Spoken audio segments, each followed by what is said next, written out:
जिसे हम आज आज़ादी कहते हैं, क्या ये सच में आज़ादी है?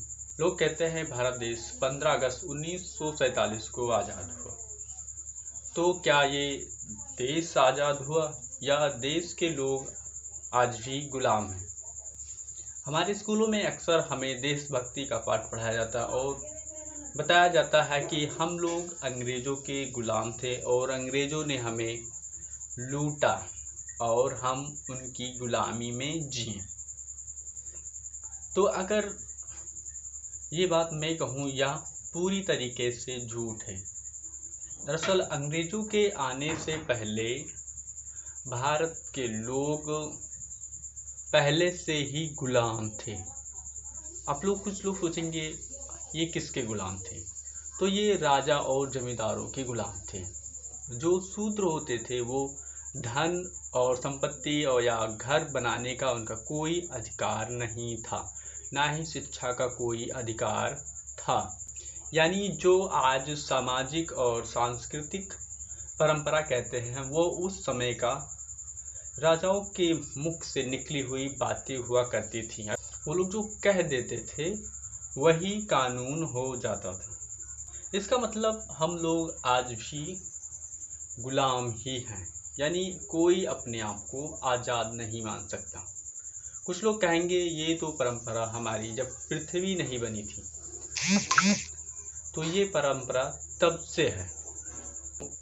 मैं कहना चाहूँगा सती प्रथा, बाल विवाह और विधवा प्रथा, ये सब प्रथाएं भी भगवान और ईश्वर की ही बनाई थी, तो इन्हें क्यों बंद करना पड़ा? और मज़े की बात यह है, जब ये प्रथा बंद हो रही थी तो पूरे समाज ने राजा मोहन राय का पूरा खुल के विरोध किया ताकि इस चीज़ को बंद ना करवाया जाए। लेकिन ब्रिटिश शासन में इसको बंद करवाया गया। इसके लिए बाकायदा नेम और कानून लाया गया।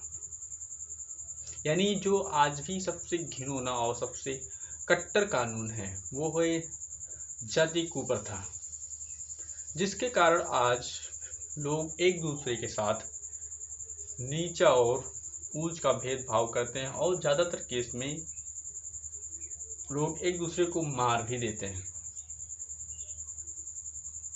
ये कानून आज से करीब 2200 साल पहले यानी 185 BC में पुष्पशुंगा ने बृहद्रथ मौर्य के लास्ट राजा को मार के और खुद शासन में आ गया और उसने एक कठोर नियम लागू किया कि कोई भी अपने श्रेणी से बाहर नहीं जाएगा और कोई अगर जाता भी था तो उसे मार दिया जाता था। इसके लिए लगभग बहुत से लोगों की जान गई ताकि ये नियम अपनी श्रेणी में रह जाना, अपने काम में ही रह जाना, इसके लिए लाखों लोगों ने अपनी जान दी लगभग। क्योंकि उस समय में किसी का गणना तो होता नहीं था कि कोई भी राजा है या कोई भी शासन करने वाला है तो कितने लोगों को मार देता है, इसके बारे में कोई डिटेल्ड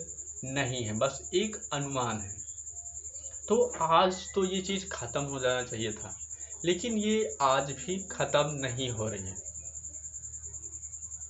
तो ये चीज़ आज क्यों नहीं ख़त्म हो रही है, इस पे थोड़ा और चर्चा करते हैं। क्यों ये आज बनी हुई है, जिसके कारण आज भ्रूण हत्या होती रहती हैं, मिसिंग केस होते रहते हैं, क्यों? तो इसके पीछे सबसे बड़ा कारण है पितृसत्ता, यानी लोगों को अपना सम्मान देखना, यानी हर चीज़ के पीछे अपना सम्मान देखना और अपने ही घर का राजा या तानाशाह बन जाना। पितृसत्ता में होता है कि कोई भी घर का सदस्य जो घर का मालिक है उसके अगेंस्ट नहीं जा सकता, ना ही उनसे किसी भी बात का पर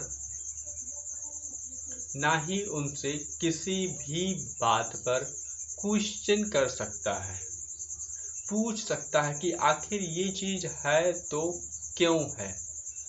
क्यों करना एकदम से मनाही है इस पितृसत्ता में, इसीलिए ये आज भी इज्जत है।